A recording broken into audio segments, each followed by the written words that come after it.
हमारे YouTube channel Jharkhand math zone में आप सभी का स्वागत है। आज हम लोग लेक्चर 3 मैंने लिख दिया हूँ, ठीक है। लेक्चर 4 है, ठीक है। लेक्चर 4 ये मोल कंसेप्ट का रहेगा। इसमें हम लोग लिमिटिंग रिएजेंट और उसके रिलेटेड क्वेश्चन कराएंगे, ठीक है। तो सबसे पहले हम लोग जानेंगे कि लिमिटिंग रिएजेंट किसे कहते हैं। तो देखिए, लिमिटिंग रिएजेंट ये सब जानने से पहले हम लोग को जाना चाहिए कंप्लीट रिएक्शन और इनकम्प्लीट रिएक्शन। कंप्लीट रिएक्शन उस मैंने आप जानते होंगे तो ठीक है, नहीं जानते तो मैं बता रहा हूँ। जैसे कंप्लीट रिएक्शन किसे कहते हैं, अगर आपको पता करना होगा कंप्लीट रिएक्शन किसे कहेंगे, तो कंप्लीट रिएक्शन उस रिएक्शन को कहा जाता है। किसको कहा जाता है कंप्लीट रिएक्शन? कंप्लीट रिएक्शन उस रिएक्शन को कहा जाता है जिससे रिएक्टेंट जो होता है, जो रिएक्टेंट जो कंबाइन कर रहे हैं वो पूरी तरह से क्या बना पाते हैं, प्रोडक्ट बना पाते हैं, ठीक है ना। पूरी तरह से जो जितना रिएक्टेंट है सब जितना कंज्यूम कर लेते हैं, जितना रिएक्टेंट होता है वो सब पूरा तरह से क्या होता है, कंज्यूम कर लिया जाता है। उस तरह के रिएक्शन को क्या बोलते हैं, कंप्लीट रिएक्शन कहते हैं, ठीक है ना। तो रिएक्शन के बेसिस पे हम लोग करना, ठीक है ना। तो रिएक्शन के बेसिस पे हम लोग को दो पार्ट में बांटा गया है। क्या बांटा गया है? एक कंप्लीट रिएक्शन, ठीक है। इस शॉर्टकट में बता रहे, ठीक है, क्योंकि इसका हो सकता है आप पढ़े होंगे, ठीक है। तो इनकम्प्लीट रिएक्शन मैं बता दूंगा इसके बारे में पूरा ही, ठीक है। नहीं भी पढ़ेगा तो यहाँ समझ में आ जाएगा। तो कंप्लीट रिएक्शन क्या होता है? जैसे मान के चलिए आपके पास क्या दो कंपाउंड है, ए प्लस बी, उससे सी बन रहा है। तो ये ए और बी दोनों मिल के दोनों ही कंज्यूम हो जाए, रिएक्शन में पूरी तरह से मैंने कंज्यूम मैंने खत्म हो जाए और क्या बना है, सी बना दे, ठीक है ना। तो इस तरह के रिएक्शन को क्या बोलते हैं, कंप्लीट रिएक्शन। अगर पूरा तरह से नहीं बना पाता तो उसको इनकम्प्लीट रिएक्शन कहते हैं। कंप्लीट रिएक्शन का हम लोग एग्जांपल जानते हैं, जैसे न्यूट्रलाइजेशन रिएक्शन हो गया, ठीक है। एसिड बेस के साथ जो होता है न्यूट्रलाइजेशन रिएक्शन, वो भी क्या है, कंप्लीट रिएक्शन है। यह जितना भी रेडॉक्स रिएक्शन हो गया, टाइट्रेशन हो गया, ठीक है। बताएंगे कि क्या होता है टाइट्रेशन, अगर मैं पढ़ाऊंगा तो टाइट्रेशन भी पढ़ा ही दूंगा, ठीक है। तो ये सब जितना भी होता है ये सब क्या आ रहा है, कंप्लीट रिएक्शन के अंदर आता है, ठीक है। अब आता है इनकम्प्लीट रिएक्शन। इनकम्प्लीट रिएक्शन क्या होता है? इसमें जो होता है रिएक्टेंट होता है, दो रिएक्टेंट होता है, इसमें से एक टोटली कंज्यूम हो जाता है, दूसरा एक या दो से अधिक यहाँ पर रहे तो उसमें से कोई जो होता है कंज्यूम पूरी तरह से होता है लेकिन बाकी सब बच जाता है। तो इस तरह के रिएक्शन को क्या बोलते हैं हम लोग, इनकम्प्लीट रिएक्शन कहते हैं, ठीक है। समझ में आ गया? तो समझ में आ रहा है कि इनकम्प्लीट रिएक्शन किसे कहते हैं। तो इनकम्प्लीट रिएक्शन के बारे में अब इनकम्प्लीट रिएक्शन से हम लोग क्या करना होता है, क्वेश्चन बनाना पड़ता है और उसमें लिमिटिंग रिएजेंट का कंसेप्ट आता है, ठीक है। तो इनकम्प्लीट रिएक्शन किसे कहते हैं आप जानिए। इनकम्प्लीट रिएक्शन किसे कहते हैं? जिसमें क्या होता है कि वैसा रिएक्शन होता है जिसमें क्या होता है, रिएक्टेंट पूरी तरह से प्रोडक्ट में नहीं कन्वर्ट होता है, ठीक है, ठीक है ना। तो ये हो गया इनकम्प्लीट रिएक्शन। इनकम्प्लीट रिएक्शन में ही हम लोग टर्म पढ़ते हैं क्या, लिमिटिंग रिएजेंट का। क्या पढ़ते हैं? लिमिटिंग रिएजेंट, ठीक है ना। यही है लिमिटिंग रिएजेंट के इसमें लिखा होगा, ठीक है। तो लिमिटिंग रिएजेंट क्या होता है, जैसे आपको एग्जांपल बताते तो आप समझ जाइएगा। जैसे कि मान के चलिए एक गाड़ी बन रहा है, क्या बन रहा है, एक गाड़ी बन रहा है चलने वाला, ठीक है ना, छुक छुक छुक छुक छुक छुक छुक, समझ रहे ना। तो गाड़ी में क्या होता है, इंजन होता है अब प्लस उसका पूरा ये जो बॉडी होता है, ठीक है ना, इंजन प्लस बॉडी होता है। तो इंजन प्लस बॉडी मिलके क्या बनता है, एक गाड़ी बनता है, ठीक है। एक गाड़ी बनता है छुक छुक वाला, ठीक है ना। तो ये एग्जाम्पल है। अब बोलिए इससे आप क्या बताना चाहते हैं, बताना, रुकिए जरा, ठीक है ना। कि इंजन मान के चलिए आपके पास 100 है और बॉडी कितना है, 50 है। 100 है इंजन और बॉडी कितना है, 50 है। तो कितना गाड़ी बनेगा, कितना बनेगा, 100 बनेगा।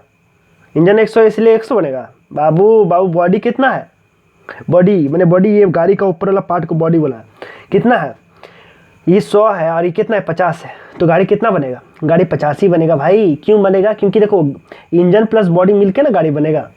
तो यहाँ पर ये 100 है और ये बॉडी कितना 50 है, तो कितना गाड़ी बनेगा, तो 50 ही बनेगा। तो यहाँ पे देख रहा है जो कम मात्रा है उसके कारण से प्रोडक्ट किस तरह बन रहा है, उसी के अनुसार बन रहा है। उसी तरह रिएक्टेंट में भी, रिएक्टेंट जो होता है, जो दो रिएक्टेंट होते हैं या दो या तीन गो रिएक्टेंट होते हैं, उसमें जो कम होता है उसके द्वारा उतना ही मात्रा में क्या बनता है, प्रोडक्ट बनता है। समझ में आया? तो मैंने इसको समझाया। तो यही है लिमिटिंग रिएजेंट का मतलब। अगर आपको थोड़ा सा दिमाग मैंने किस भाषा में समझना, आपको थोड़ा सा मैंने की भाषा बस लिखा हुआ देखिए, the reactant which gives minimum amount of product, जिससे मिनिमम अमाउंट ऑफ प्रोडक्ट मिल सके, ठीक है ना। उसी को क्या होता है लिमिटिंग रिएजेंट बोलते हैं। समझ में आ गया मेरे एग्जांपल से, ठीक है ना। ये कब काम आता है, in case of incomplete reaction the amount of product form is calculated by limiting reagent. बोलता है कि इनकम्प्लीट रिएक्शन, जितना भी इनकम्प्लीट रिएक्शन होता है हम लोग उसको लिमिटिंग रिएजेंट के कंसेप्ट से हम लोग उसका कितना अमाउंट प्रोडक्ट बन रहा है हम लोग निकाल सकते हैं। तो ठीक है, तो चलिए हम इसमें एक क्वेश्चन देते हैं, उसके अनुसार हम लोग बनाते हैं। तो बनाने स्टार्ट करते हैं। तो बनाने स्टार्ट करने के लिए हम लोग चलिए क्वेश्चन देते हैं। क्वेश्चन हम आपको आसान देते हैं उससे इस ताकि आप समझ पाइएगा। जैसे कि क्वेश्चन आपके पास होगा, ठीक है, 5 मोल ऑफ ए, ठीक है, रिएक्ट क्या क्या, रिएक्ट क्या किससे, react with 12 mole of B. बहुत आसान है, गिव्स सी, ठीक है, क्या क्या, 5 mole of A react with 12 mole of B gives C, ठीक है, according to the following reaction given below, following reaction, ठीक है ना, ये वाली a + 2b मिलके क्या बना, c बना, ठीक है। मान लीजिए कितना बना 4c, कोई बात नहीं, ये हम लोग अपने से दिए मनगणन है, ठीक है ना। हमको क्या फाइंड करना है, फाइंड आउट क्या करना है, फाइंड आउट लिमिटिंग रिएजेंट, ठीक है, and what number of mole of C is form in reaction. देखिए इस क्वेश्चन से, लिमिटिंग रिएजेंट से हम लोग 3 चीज़ निकालेंगे। पहले तो सबसे पहले तो लिमिटिंग रिएजेंट निकालने सीखिए, दूसरा कितना प्रोडक्ट बनेगा वो पता चल जाएगा, और जो एक्सेस में है वो एक्सेस कितना बचा, कितना माने कि 50 का है तो 50 टोटल कंज्यूम हो जाएगा, और ये कितना था तो इसका 100 में ये 50 है, ये तो टोटल 50 में से ये 50 चला जाएगा, तो ठीक है ना, ये 50 चला जाएगा क्योंकि 100 गाड़ी था, इसमें 50 गो इंजन लिया जाएगा तभी ना 50 गो बॉडी बनेगा। तो बचा हुआ कितना बचा हुआ रहेगा, रिमेनिंग कितना रहेगा, रिमेनिंग जो एक्सेस में जो अमाउंट रहेगा रिएक्टेंट का वो कितना रहेगा, वो कितना रहेगा आपका 50 होगा, ठीक है ना, और वही किसका, इंजन का रहेगा, इंजन ज़्यादा हो गया, ठीक है ना, उसको बाद में अब यूज किया जाएगा कुछ में। तो ये इससे 3 चीज़ निकाल सकते हैं, एक तो सबसे पहले लिमिटिंग रिएजेंट निकालना पड़ेगा, लिमिटिंग रिएजेंट निकालिए तो कितना प्रोडक्ट बनेगा वो पता कर सकते हैं, प्रोडक्ट कितना बनेगा, फिर उसके बाद कितना एक्सेस बचेगा, ये हम लोग 3 चीज़ को इससे कैलकुलेट कर सकते हैं। तो हम लोग को ये क्वेश्चन में क्या पूछा गया, find out limiting reagent and what number of C is, तो आसान है, क्या कीजिए, इक्वेशन को लीजिए a + 2b 4c। लग रहा है खांसी ज़्यादा हो जा रहा था, आपको माइक में ज़्यादा आवाज़ दे रहा होगा, ठीक है ना, मैं खांसी आएगा तो मैं इसको पॉज कर दूंगा, ठीक है, खांसी हो चुका है मेरा, ठीक है। तो देखिए ये कितना मोल है, इसमें कितना है, यहाँ पे कुछ नहीं था, कितना 1 मोल है, अरे कितना है 2 मोल है, ठीक है, 2 मोल है, ये कितना है 1 मोल है, और यहाँ पे कितना है 4 मोल है, ठीक है। तो अब हमको लिमिटिंग रिएजेंट निकालना है, तो हम लोग ए के लिए देखते हैं, किसके लिए देखते हैं, ए के लिए देखते हैं, तो लिखेंगे क्या 1 मोल ऑफ, सीधा सीधा लिखेंगे 1 मोल ऑफ ए गिव्स, क्या गिव्स कर रहा है 4 मोल ऑफ सी, ठीक है, ठीक है। अब यहाँ पे कितना 5 मोल ऑफ ए के विषय में पूछा, देखिए क्वेश्चन पढ़ लीजिए, 5 mole of A react with 12 mole of B gives C, तो बताना है लिमिटिंग रिएजेंट क्या होगा, what number of mole of C of form, ठीक है ना, तो यही बताना। तो 1 mole of A gives 4 mole of C, तो ठीक है भैया, तो 5 मोल से कितना मिलेगा, 5 मोल ऑफ ए से कितना मिलेगा 5 × 4, तो 20 मोल ऑफ सी मिलेगा, ठीक है ना, ये 20 मोल ऑफ सी मिला। अब बी के लिए देखते हैं, बी के लिए देखते हैं, चूँकि हम लोग जानते हैं कि 1 मोल ऑफ बी, 1 मोल है यहाँ पे, 2 मोल है, सॉरी 2 मोल ऑफ बी है, जितना है उतना ही लिखना, 2 mole of B gives 4 mole of C, दोनों से हम लोग को अलग अलग करके देखना पड़ेगा 4 मोल ऑफ सी। तो अब आपको बताना है क्या कि 1 मोल से कितना बनेगा, 1 मोल से कितना बनेगा, तो 1 मोल से कितना 4/2 मोल ऑफ सी बनेगा, ठीक है ना। तो अब बताना है, अब आपको बताना है, अब क्या बताना है, तो 1 मोल से इतना बना, ठीक है ना। अब यहाँ पे कितना के लिए पूछा गया है, 12 मोल के लिए पूछा है, कितना मोल के लिए पूछा गया है 12 मोल के लिए पूछा है, तो 12 मोल के लिए आप सीधा सीधी बता सकते हैं कैसे, 12 मोल के लिए कितना होगा, 12 मोल के लिए आपका कितना हो जाएगा, 12 मोल के लिए आपका हो जाएगा सीधा सीधी 12 मोल ऑफ बी लिखिए, 12 मोल ऑफ बी ना, तो 4/2 × 12, 2 × 4, तो कितना 24 मोल ऑफ सी मिला।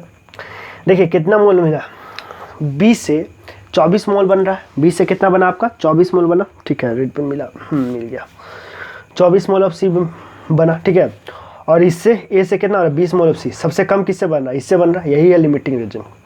और कितना बना 20 मोल ऑफ सी बना, तो व्हाट नंबर ऑफ मोल, तो 20 मोल ऑफ सी बना, बस यही लिमिटिंग रिएजेंट भी हुआ, और कितना नंबर सी यही बना, यही पता चल गया, ठीक है ना क्वेश्चन से। अब इसी के रिलेटेड और भी क्वेश्चन आते हैं, चलिए देखते हैं।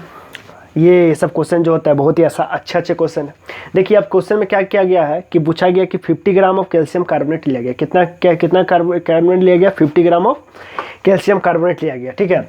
उसको रिएक्ट किया गया 73.5 ग्राम ऑफ H3PO4 मैंने फॉस्फोरिक एसिड के साथ। तो कैलकुलेट क्या करना है आपको? Number of mole of calcium phosphate और number of mole of unreacted, कितना अनरिएक्टेड कितना बच गया वो निकालना।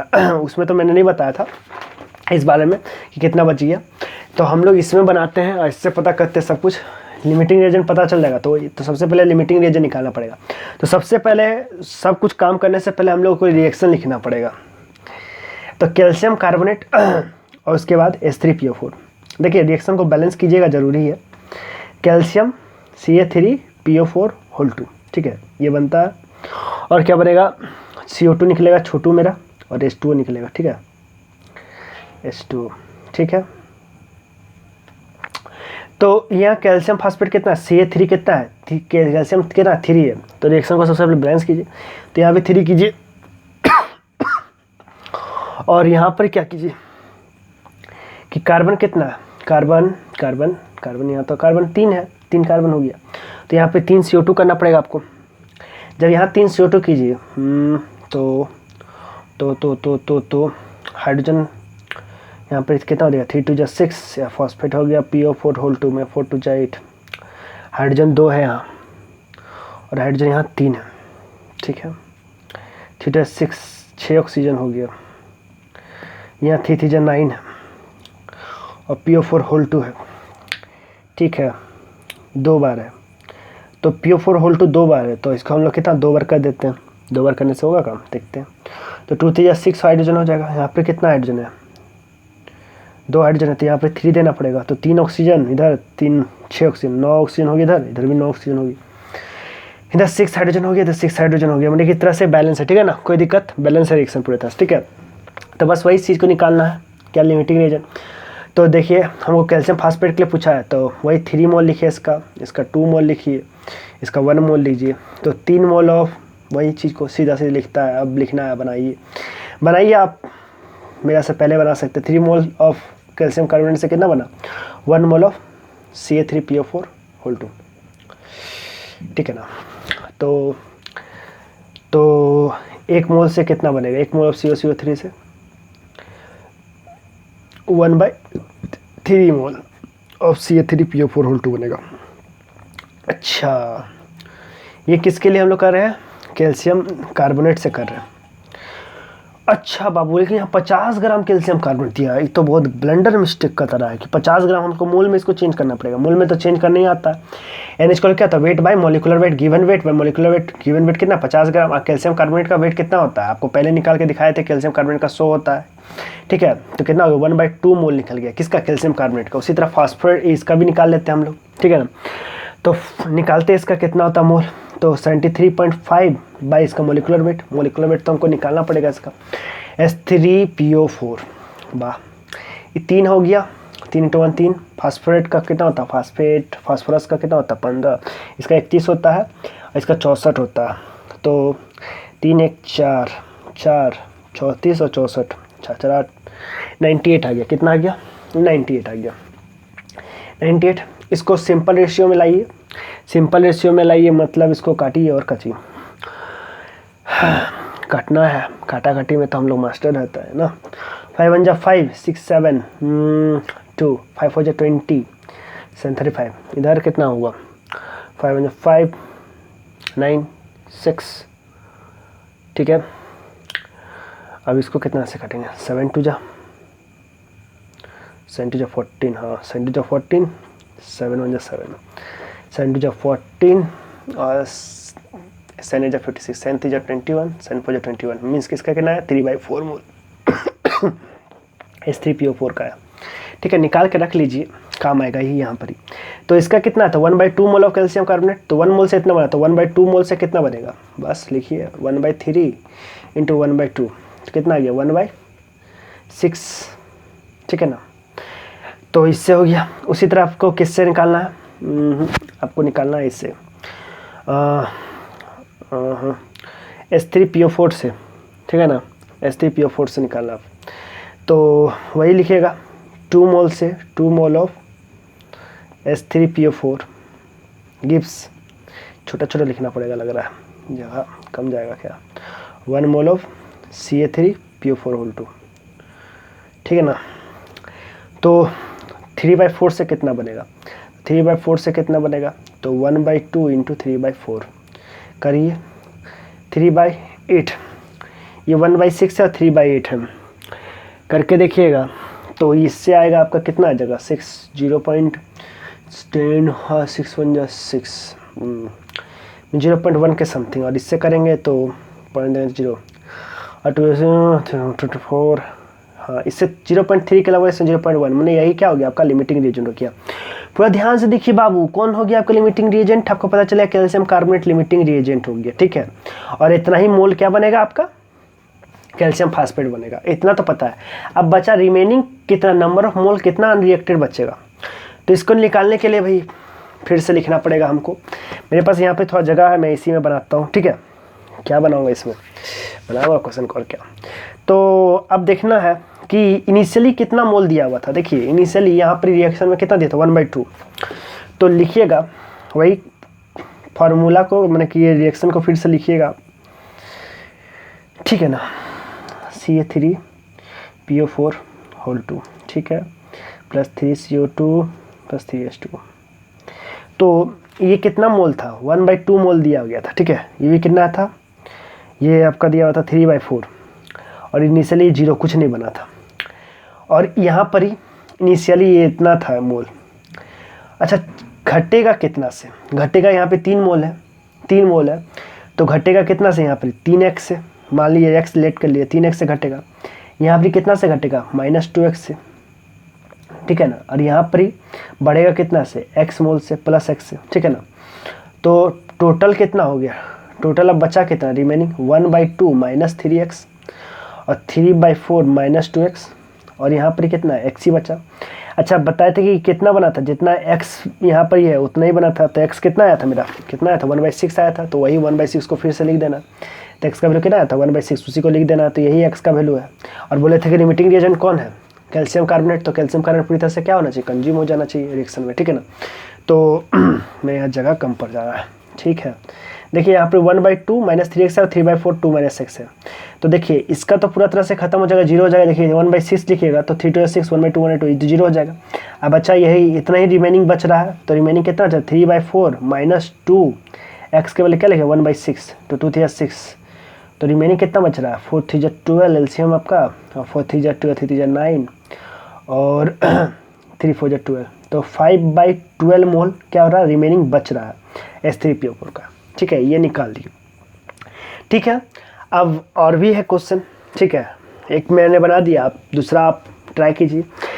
मैं क्वेश्चन पढ़ देता हूँ, क्या लिखा हुआ, कैलकुलेट द अमाउंट, ठीक है ना, अमाउंट को हम MAT लिख दे, ठीक है ना, amount of H2 which is left unreacted in the given reaction. Amount पूछा है मैंने कितना मास है, ठीक है ना, बचा हुआ, ठीक है ना। बोलता है कि unreacted in given reaction H2 plus half O2 मिलकर क्या होना है H2 बना, ये गिवन रिएक्शन है। बोलता है कि इसमें अगर 8 gram hydrogen mix with 16 gram oxygen है, तो फिर बताना है कि कितना मात्रा में जो होगा 8 ग्राम में से कितना मात्रा बच जाएगा। तो बनाने के लिए सीधा सीधे वही कीजिए, फिर से इक्वेशन लिखिए और कचिए, इसी से आसानी से बन जाएगा। ये 1 मोल, ये भी 1 मोल, ठीक है ना, ये 1/2 मोल सॉरी, और ये कितना 1 मोल, ठीक है। तो ये 1 मोल से 1 मोल H2 से कितना फॉर्म हो रहा है 1 मोल H2 बन रहा है, ठीक है, 1 मोल H2 बन रहा है। अच्छा इससे पहले हम लोग निकालेंगे कितना मोल है H2 का, ठीक है ना, तो मोल ऑफ H2 निकाल लेते हैं। तो 8 बाई कितना लिखेंगे 2, given weight by molecular weight, तो कितना 4 मोल बन रहा है। और फिर उसी तरह O2 का लिख लेंगे, तो O2 का कितना है 16 ग्राम है और 32 होता है, तो 1/2 हो जाएगा, ठीक है ना, 1/2। तो 1 मोल से 1 बन रहा है, तो 4 मोल हाइड्रोजन से कितना बनेगा, हाँ 4 मोल, 4 × 1 मोल ऑफ H2 बना। इसी तरह हम लोग देख लेंगे सिमिलरली 1/2 मोल ऑफ O2 से 1 मोल बन रहा है, तो 1 मोल से कितना बनेगा 1/1/2। इसको मैंने करके दिखा दिया क्योंकि इसको ऊपर नहीं तो फिर आपको दिक्कत होता ना। तो ये 2 मोल H2 बनेगा, ठीक है ना। तो कितना के लिए पूछा गया है 1/2 मोल के लिए, तो 1/2 मोल के लिए, तो 1/2 मोल के लिए कितना हो जाएगा 2 × 1/2, मीन्स कितना आ गया 1 मोल ऑफ H2O आया। मीन्स इतना मोल, देखिए ये तो लिमिटिंग रिएजेंट नहीं हुआ, यही लिमिटिंग रिएजेंट बने इतना बनेगा, ठीक है ना। किससे बना? O2 से बना। किससे बना? O2। तो O2 आपका क्या हो गया इस बार आपका O2 क्या हो गया? आपका लिमिटिंग रिएजेंट हो गया, ठीक है ना। तो कोई दिक्कत नहीं होना चाहिए आपको। तो इस बार O2 क्या हो गया? आपका लिमिटिंग रिएजेंट हो गया, ठीक है। 1 मोल बना। तो पूछ रहा है कि कितना मोल जो होता है क्या बोलते हैं unreacted, calculate the amount of कितना अनरिएक्टेड है बचा हुआ, ठीक है ना। तो निकालना बहुत आसान है। चलिए इसको हम लोग इतने छोटे जगह में करते हैं रेड पेन से, ठीक है। तो H2 प्लस हाफ O2 वही H2 लिखिए। तो ये कितना दिया हुआ था? कितना मोल था इनिशियली? कितना 4 मोल है, ये 1/2 मोल है। ये 4 मोल है और ये 1/2 मोल है। इतना ही आया था, ठीक है ना, दिया हुआ। ये 0 मोल था। तो इसमें कितना होगा? कितना से घटेगा? -6 से। तो एक बार में लिख देते 4 - x। और ये कितना से घटेगा? 1/2 माइनस 1/2 x, ठीक है ना। यहाँ पर 1/2 है कोफिशिएंट, जो कोफिशिएंट का बड़ा होता है। यहाँ पे 1 है, मैंने K1 है, तो यहाँ पे x मोल हो जाएगा, ठीक है ना। इतना ही फॉर्म हुआ। x इक्वल टू कितना था आपका? 1 आया था। आपका x इक्वल टू कितना है? तो 1 आया था, बस। तो लिमिटिंग रिएजेंट ऑक्सीजन था, देखिए लिमिटिंग रिएजेंट ऑक्सीजन था, तो यहाँ पे 1 डाल रहे हैं, तो 1/2 1 0 आ रहा। तो और कितना बचा? 4 - 1। इतना ही क्या हुआ कि आपका बचा हुआ है 3 मोल। और 3 मोल का आपको क्या लिखना पड़ेगा? मोलिकुलर वेट निकालना है। तो मोल से मोलिकुलर वेट निकालने के लिए क्या होता है? वेट बाय मोलिकुलर वेट निकालता है। तो मोलिकुलर वेट निकालने के क्या करना है? n into molecular weight. तो n कितना? 3, मैंने अनयूज रहा। मोलिकुलर वेट कितना हो गया इसका? हाइड्रोजन का H2 का कितना होता है? मोलिक्यूल है ना, तो 2, तो 6 हो जाएगा, ठीक है ना। 6 ग्राम क्या होगा? रिमेनिंग बचा हुआ रहेगा। मतलब 8 ग्राम में 6 ग्राम अनयूज रहेगा और 2 ग्राम यूज किया आएगा। समझ में आ रहा है कितना सुंदर चीज़ है, ठीक है। तो आज के लिए इतना ही।